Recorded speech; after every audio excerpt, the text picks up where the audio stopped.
Guys, अब तक आप सिर्फ यही जानते आए हैं कि राम के 3 भाई लक्ष्मण, भरत और शत्रुघ्न थे, लेकिन राम की बहन के बारे में कम लोग ही जानते हैं। बहुत दुख भरी कथा है राम की बहन की। लोग उनकी सच्चाई जानेंगे तो राम को कठोर दिल वाला मानेंगे और दशरथ को स्वार्थी। आइए जानते हैं राम की ये बहन कौन थी, इनका क्या नाम था और ये कहाँ रहती थीं। गाइस, दक्षिण भारत की रामायण के अनुसार राम की बहन का नाम शांता था, जो चारों भाइयों से बड़ी थी। शांता राजा दशरथ और कौशल्या की पुत्री थी, लेकिन उनके पैदा होने के कुछ वर्षों के बाद ही कुछ कारणों से राजा दशरथ ने शांता को अंग देश के राजा रोमपद को दे दिया था। भगवान राम की बड़ी बहन का पालन पोषण राजा रोमपद और उनकी पत्नी वर्षिणी ने किया, जो महारानी कौशल्या की बहन अर्थात राम की मौसी थीं। लोक कथाओं के अनुसार शांता जब पैदा हुई तब अयोध्या में अकाल पड़ा और 12 वर्षों तक धरती धूल धूल हो गई। चिंतित राजा को सलाह दी गई कि उनकी पुत्री शांता ही अकाल का कारण है। राजा दशरथ ने अकाल को दूर करने के लिए अपनी पुत्री शांता को वर्षिणी को दान कर दिया। उसके बाद शांता कभी भी अयोध्या नहीं आई। कहते हैं कि दशरथ उसे अयोध्या बुलाने से डरते थे, इसलिए कि कहीं फिर से अकाल ना पड़ जाए। कुछ लोग मानते हैं कि राजा दशरथ ने शांता को सिर्फ इसलिए गोद दे दिया था क्योंकि वो लड़की होने के कारण वो उनकी उत्तराधिकारी नहीं बन सकती थीं। शांता का विवाह महर्षि विभंडक के पुत्र रिंग ऋषि से हुआ। एक दिन जब विभंडक नदी में स्नान कर रहे थे तब नदी में उनका वीरपात हो गया। उस जल को एक हिरण ने पी लिया, जिसके फलस्वरूप रिंग ऋषि का जन्म हुआ था। एक बार एक ब्राह्मण अपने क्षेत्र में फसल की पैदावार के लिए मदद करने के लिए राजा रोमपद के पास गए, तो राजा ने उनकी बात पर ध्यान नहीं दिया। अपने भक्त की बेइज्जती पर गुस्सा इंद्र ने बारिश नहीं होने दी। तब राजा ने रिंग ऋषि को यज्ञ करने के लिए बुलाया। यज्ञ के बाद भारी बारिश हुई। जनता इतनी खुश हुई कि अंग देश में जश्न का माहौल बन गया। तभी वर्षिणी और रोमपद ने अपनी गोद ली हुई बेटी शांता का हाथ रिंग ऋषि को देने का फैसला किया। राजा दशरथ और उनकी 3 रानियां इस बात को लेकर चिंतित रहती थी कि पुत्र नहीं होने पर उत्तराधिकारी कौन होगा। उनकी चिंता दूर करने के लिए ऋषि वशिष्ठ सलाह देते हैं कि आप अपने दामाद रिंग ऋषि से पुत्रेष्ट यज्ञ करवाएं, इससे पुत्र की प्राप्ति होगी। दशरथ ने उनके मंत्री सुमंत की सलाह पर पुत्र कामेष्ट यज्ञ में महान ऋषियों को बुलाया। इस यज्ञ में दशरथ ने रिंग ऋषि को भी बुलाया। रिंग ऋषि एक पुण्य आत्मा थे तथा वो अपने पांव जहाँ रखते थे वहाँ यश होता था। सुमंत ने ऋषि को मुख्य ऋषि बनने के लिए कहा। दशरथ ने आयोजन करने का आदेश दिया।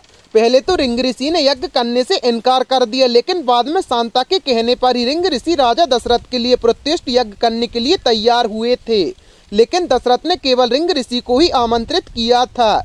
लेकिन रिंग ऋषि ने कहा कि मैं अकेला नहीं आ सकता, मेरी पत्नी शांता को भी आना पड़ेगा। रिंग ऋषि की ये बात जानकर राजा दशरथ विचार में पड़ गए कि उनके मन में अभी तक दहशत थी कि कहीं शांता के अयोध्या आने पर फिर से अकाल नहीं पड़ जाए। लेकिन जब पुत्र की कामना से पुत्र कामेष्ट यज्ञ के दौरान उन्होंने अपने दामाद रिंग ऋषि को बुलाया तो दामाद ने शांता के बिना आने से इनकार कर दिया। तब पुत्र कामना के आतुर दशरथ ने संदेशा भिजवाया कि शांता भी आ जाए। शांता तथा रिंग ऋषि अयोध्या पहुँचे। शांता के पहुँचते ही अयोध्या में वर्षा होने लगी और फूल बरसने लगे। शांता ने दशरथ के चरण स्पर्श किए। दशरथ ने आश्चर्यचकित होकर पूछा, हे देवी, आप कौन हैं? उसके पांव रखते ही चारों ओर बसंत छा गया है।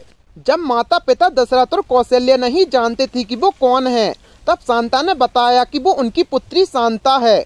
दशरथ और कौशल्या ये जानकर अधिक प्रसन्न हुए। वर्षों बाद दोनों ने ही अपनी बेटी को देखा था। दशरथ ने दोनों को सुसम्मान आसन दिया और दोनों की पूजा आरती की। तब रिंग ऋषि ने पुत्र कामेष्ट यज्ञ किया तथा इसी से भगवान राम तथा शांता के अन्य भाइयों का जन्म हुआ। ऐसे कहते हैं कि पुत्रेष्ट यज्ञ करने वाला जीवन भर का पुण्य इस यज्ञ की आहुति में नष्ट हो जाता है।